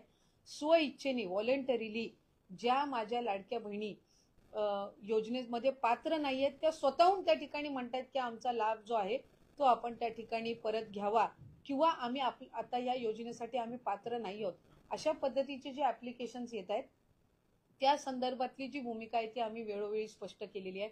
ज्या माझ्या लाडक्या बहिणींना लाभ गेलेला आहे आतापर्यंत, म्हणजे किती 4 हफ्ते असतील, 5 हफ्ते असतील, काहींना 6, त्याच्यानंतर ऑक्टोबर महिन्याचा 9 ऑक्टोबरला दिलेला होता, डिसेंबर महिन्याचा आम्ही 25 ते 30 डिसेंबर दिलं होतं.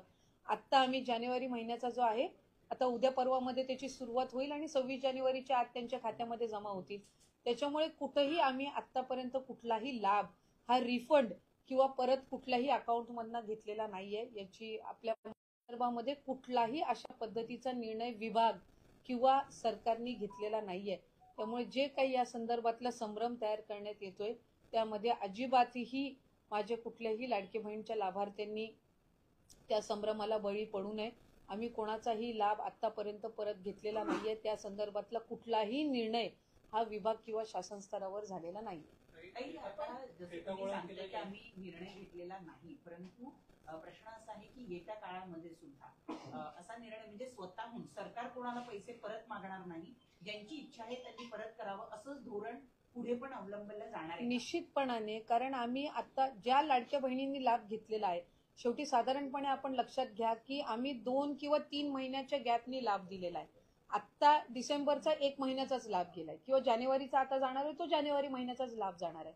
पण याच्या आधी 9 ऑक्टोबरला जो आम्ही लाभ दिला होता तो सप्टेंबर आणि ऑक्टोबरचा मिळून होता, किंवा जो ऑगस्ट महिन्यामध्ये दिला तो जुलै आणि ऑगस्टचा मिळून होता.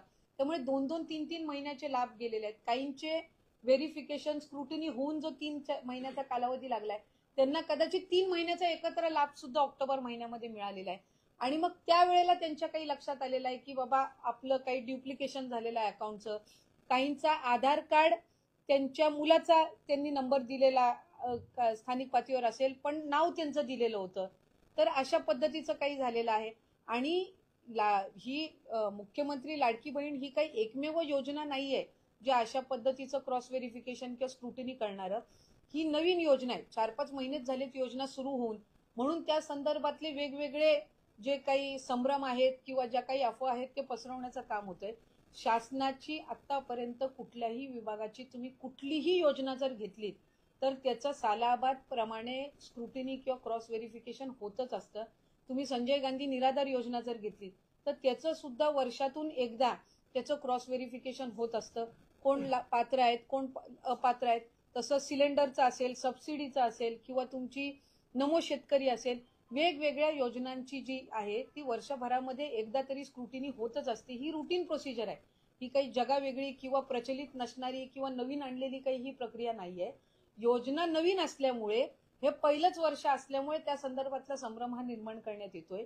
आतापर्यंत कुठल्याही योजनेचा वेगवेगळे विभाग, अन्न व नागरी पुरवठा असेल, कृषी विभाग असेल, तुमचं इतर काही त्या संदर्भातले आदिवासी विभाग असेल, कुठल्याही ह्याची जी थेट लाभाची योजना आहे याच्या संदर्भातली जी क्रॉस व्हेरिफिकेशन किंवा स्क्रुटिनी किंवा त्याचं मूल्यमापन करणं, ही एक नियमित असणारी प्रक्रिया आहे. त्याच्यामध्ये काही वेगळं काही आहे अशातला काही भाग नाही. आता एकच वर्ष अजून पूर्ण पण नाही झालेला योजना आणून, त्याच्यामुळे त्या संदर्भातले वेगवेगळे जे काही समज आहेत ते होत आहेत. पण ही एक रुटीन प्रोसिजर आहे. आम्ही आतापर्यंत कुठल्याही एकाही महिलेचा लाभ हा त्यांच्या इच्छेविना किंवा त्यांनी शासनाला व्हॉलेंटरीली रिक्वेस्ट केलेली आहे की बाबा मला आता सरकारी नोकरी लागलेली आहे, आता मी आपल्या ह्या योजनेसाठी काही पात्र होत नाहीये, तर त्या पद्धतीचे ऍप्लिकेशन झाले असतील तर हा वेगळा भाग झाला. पण त्यांचेही आणखीन आम्ही कोणाची याच्यामध्ये लाभ हा परत घेतलेला 6 महिन्याचे, हा तर प्रश्नच त्या ठिकाणी उद्भवत नाही. कारण त्या संदर्भातला निर्णयच अजून विभाग किंवा शासनाने अशा पद्धतीची कुठेही चर्चाही झालेली नाही आणि निर्णयही झालेला नाही. ताई, ज्यांनी voluntarily तुम्हाला अर्ज एक्झॅक्ट डेटा परत किती केलेला आला आहे, तुमच्याकडे? एक्झॅक्ट डेटा किती आलेला आहे? कशा संदर्भातला? हा जो अर्ज माघारी पाठवणाऱ्या महिला आहेत त्या स्वतः विनंती करतायत की आम्हाला पैसे ते साधारणपणे हा मी सुरुवातीला सांगितलं की हा जो डेटा आहे हा रोज वेगवेगळ्या पद्धतीनं बदलत असतो. रोज 5-6 ऍप्लिकेशन येतात, खालच्या स्तरावर येत असतात. 3,500-4,000 हजार आतापर्यंत त्या ठिकाणी आलेले असतील. पण त्याच्यामध्ये रोज जी काय आहे 4-5-10 अर्जांची ही वाढच होत असते. पण हे आम्ही मागवून घेतलेले नाहीये. हे स्वतःहून जे लाभार्थी आहेत, ज्यांनी लाभ घेतलेला आहे 2-3-4 महिने, पण त्यांना त्या ठिकाणी आता वेगवेगळ्या कारणांमुळे त्यांना माहिती झालेलं आहे की आपण अपात्र आहोत, हे व्हॉलेंटरीली जे देत आहेत स्व इच्छेने, हे त्या आपण अर्जांबद्दल बोलत आहे. आम्ही शासन म्हणून कुठल्याही एका लाभार्थ्याच्या लाभालाही हात लावला नाहीये किंवा त्यांच्याकडे कुठल्या पद्धतीची आम्ही संपर्क करून कुठली माहिती अजून मागवलेली नाही. ताई, ज्यांनी व्हॉलेंटरीली अर्ज पुढे केलेले आहेत की आमचे लाभ परत द्या, अशी एखादी केस आहे का तुमच्याकडे? असे तर आपणच त्या ठिकाणी आपल्याही माध्यमातून अनेकदा गेलेला आहे की 4-4.5 हजार महिला अशा आहेत, 4-4.5 हजार आहेत.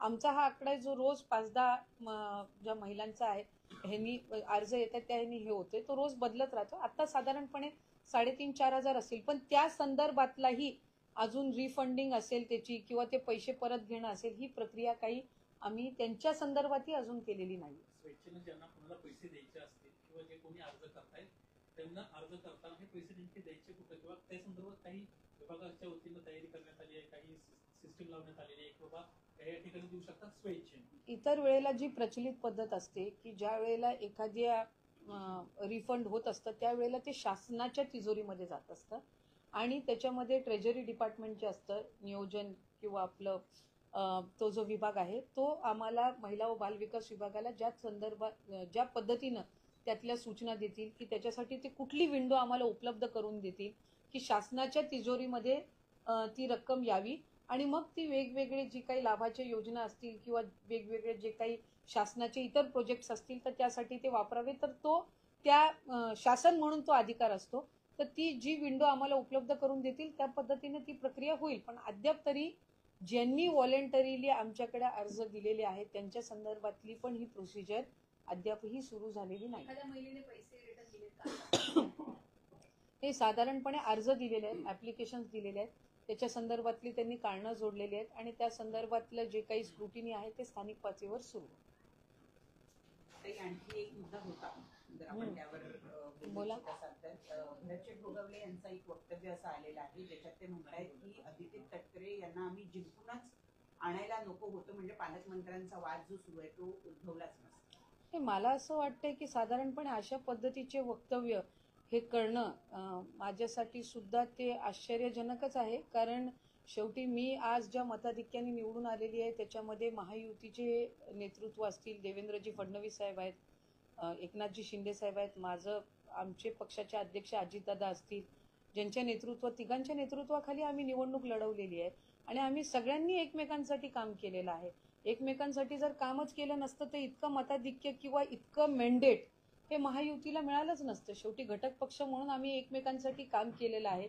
महायुतीचा उमेदवार निवडून यावा ह्यासाठी आम्ही सगळ्या पक्षांनी, राष्ट्रवादी काँग्रेस पक्ष असो, शिंदे साहेबांच्या नेतृत्वाखाली शिवसेना पक्ष असो किंवा भारतीय जनता पक्ष असो किंवा RPI असो, आमचे घटक पक्ष असो, आम्ही सगळ्यांनी एकजुटीने काम केलेलं आहे आणि म्हणून आज आम्ही 237 जे काही मॅन्डेट आहे ते महायुतीला त्या निमित्ताने मिळालेलं आहे. त्याच्यामुळे आता त्याचं मूल्यमापन करणं, आता 5 वर्षांनी ज्या वेळेला निवडणुका येईल त्यावेळेला त्या संदर्भातलं जे काही मूल्यमापन ते आहे ते होईल. आता आम्ही सगळेजण निवडून आलेलो आहे आणि आम्हाला पुढची 5 वर्ष एकत्रितपणाने काम करायचंय. कुठेही शासनाचं, महायुतीचं नाव खराब होणार नाही. आपल्या मुख्यमंत्री आज देवेंद्रजी फडणवीस साहेब हे दावोसला गेलेले आहेत.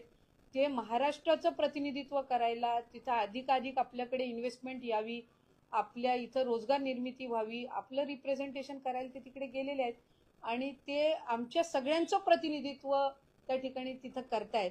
आणि अशा वेळेला आम्ही कुठल्या वेगवेगळ्या गोष्टींच्या संदर्भातले काही कुरघोड्या आणि मूल्यमापन करून काय झालं, काय होऊ शकलं असतं, ह्या संदर्भातल्या खटाटोपमध्ये पडण्यापेक्षा आपल्याला पुढच्या 5 वर्षांमध्ये राज्याला पुढे न्यायचंय, महायुतीच्या सरकारच्या माध्यमातून न्यायचंय. मला वाटतं त्या विषयाला जर आपण जास्ती महत्त्व दिलं आम्ही, तर मला वाटतं निश्चितपणाने ते योग्य राहील. आम्हाला इतक्या मोठ्या पद्धतीनं लँडस्लाईड विक्ट्री लोकांनी दिलेली आहे.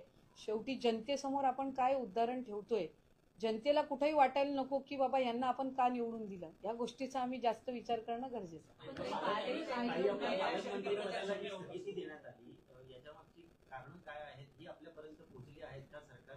नाही, मला वाटतं ती कारणं मला माध्यमांच्याकडूनच पोहोचलेली आहेत, जे काही 3-4 दिवसापासून चाललेलं आहे त्या संदर्भात. आणि आमची एक भूमिका त्याच्यामध्ये आहे की राज्याचे मुख्यमंत्री देवेंद्रजी फडणवीस साहेब आत्ता राज्यामध्ये नाही आहेत आणि मंत्री म्हणून किंवा साधारणपणे महायुतीच्या सरकारमधले घटक म्हणून आमच्या सगळ्यांची जबाबदारी आहे की ज्या वेळेला ते महाराष्ट्राचं प्रतिनिधित्व तिथं करतायत त्यावेळेला कुठल्याही पालकमंत्री असो, इतर काही असो, त्याच्यावरनं इथं वातावरण दूषित करणं, ते तिथं बाहेर असताना आज अजितदादा सुद्धा त्यांच्या बजेटच्या संदर्भातल्या ज्या वेगवेगळ्या खात्याच्या मंत्र्यांसोबत त्या ठिकाणी त्यांचा आढावा चालू आहे. शिंदे साहेब सुद्धा आता KM हॉस्पिटलला सकाळी त्यांची व्हिजिट झाली, त्या संदर्भातला त्या आढावा घेत आहेत.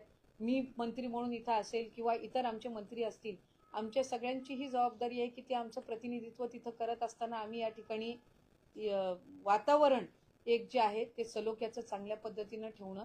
त्याच्यामुळे पालकमंत्री पदाचं जे काही आहे स्थगिती आहे, ज्या ते मुख्यमंत्री आणि तिन्ही आमचे जे नेते आहेत ते त्या संदर्भातला योग्य तो निर्णय घेतील. त्याच्यामुळे त्याच्यामध्ये मी काही फारसा वेळ घालवणं किंवा टीकाटिप्पणी करणं हे अपेक्षितही नाही आणि मला असं वाटतं की माझ्याकडून ते होणं एक जबाबदार मंत्री म्हणून ते योग्यही नाही. जिल्ह्यात आमच्या असताना सुद्धा आम्हाला आमच्या पक्षाला पालकमंत्री पद दिलं जात नाही, हा आमच्यावरचा अन्याय आहे आणि कुठेतरी घराणेशाहीचा आरोप करण्यात येतोय. एक तर याच्यामध्ये आहे की आम्ही सगळेच निवडून आलेलो आहोत. आज काही आम्ही घराणेशाही आणि हा विषय तर त्याच्यामध्ये असूच शकत नाही, कारण आम्हाला लोकांनी निवडून दिलेला आहे. आम्हाला मायबाप जनतेने ह्या ठिकाणी बसवलेलं आहे आणि आमच्या नेतृत्वाने ती आम्हाला जबाबदारी दिलेली आहे. त्याच्यामुळे पालकमंत्री तिथल्या जिल्ह्याच्या मंत्र्याला असं वाटत असतं की त्यांनी पालकमंत्री व्हावं. ती इच्छा व्यक्त करण्यामध्ये काहीही वावगं नाही, पण ती इच्छा व्यक्त करत असताना ती कशा प्रकारे आपण करतो ह्याला मला वाटते जास्ती या ठिकाणी महत्त्व देणं गरजेचं आहे. आज असे अनेक जिल्हे आहेत ज्या जिल्ह्यांना स्वतःचे, जिथं आमचे पण मंत्री आहेत त्यांना तिथलं पालकमंत्रीपद नाही मिळालेलं आहे. ज्या वेळेला 3 पक्ष एकत्रितपणाने काम करत असतात, महायुती म्हणून आम्ही काम करत असतो, त्यावेळेला कुठं ना कुठं तरी काही ना काही ऍडजस्टमेंट, तडजोडी या येतच असतात. आता आमचेही बऱ्याच ठिकाणी मंत्री आहेत, लातूरमध्ये आहेत, कोल्हापूरमध्ये आहेत, नाशिकमध्ये तर 7 आमदार आणि 2 मंत्री आहेत राष्ट्रवादी काँग्रेस पक्षाचे. पण एक संयुक्तिक निर्णय झाला आणि त्यातून ज्यांना पालकमंत्री पदाची जबाबदारी तिथं देण्यात आली, कोल्हापूरची शिवसेनेच्या आंबेडकर मला वाटते मंत्री आहेत, त्यांना देण्यात आलेले. तिथं आमचे मुश्रीफ साहेब सिनियर मंत्री आहेत, 5 का 6वी टर्म आहे त्यांची. पण ज्या वेळेला लातूरला आमचे बाबासाहेब पाटील मंत्री झालेले आहेत, साताऱ्याला मकरंदाबा मंत्री झालेले आहेत, तिथे भारतीय जनता पक्षाचे सुद्धा 2 आहेत, शिवेंद्रराजे मंत्री झालेले आहेत आणि जयकुमारजी आहेत, पण तरी सुद्धा शंभूराज तिथं पालकमंत्री झालेले आहेत. त्याच्याबाबत काय आमचं म्हणणं नाहीये. शेवटी महायुतीचे ज्या वेळेला नेतृत्व बसतात आणि ते काही संयुक्त निर्णय घेतात, तो निर्णय मान्य करणं कोणाच्याही बाजूने असो तरी मान्य करणं ही त्या ठिकाणी आमची जबाबदारी आहे. त्यांनी बसून निर्णय घेतलेले आहेत म्हणजे काही ना काही कारणं त्या संदर्भातली आहेत आणि महायुतीमध्ये आपण आहोत तर सगळ्यांचं काही समाधान होऊ शकत नसतं.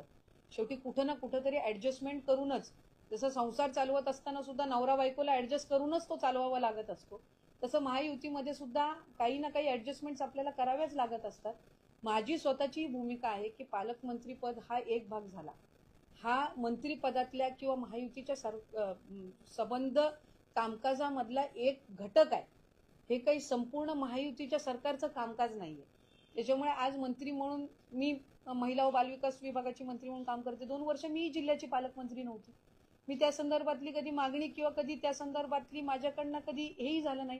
उदय सामंत साहेब आमचे पालकमंत्री होते, आम्ही त्यांच्या नेतृत्वाखाली जिल्ह्यामध्ये काम करत होतो, चांगल्या पद्धतीनं काम करत होतो. कधी त्या संदर्भातली एक छोटीशीही तक्रार ही 2 वर्षाच्या कालावधीमध्ये आली नाही. त्यामुळे त्यांनी चांगल्या पद्धतीनं आमचा जिल्हा सांभाळला, आम्हाला सगळ्यांनी चांगल्या पद्धतीनं त्यांनी जिल्ह्याचं प्रतिनिधित्व केलं. आत्ता 5 वर्षाच्या साठी आम्ही काम करत आहोत.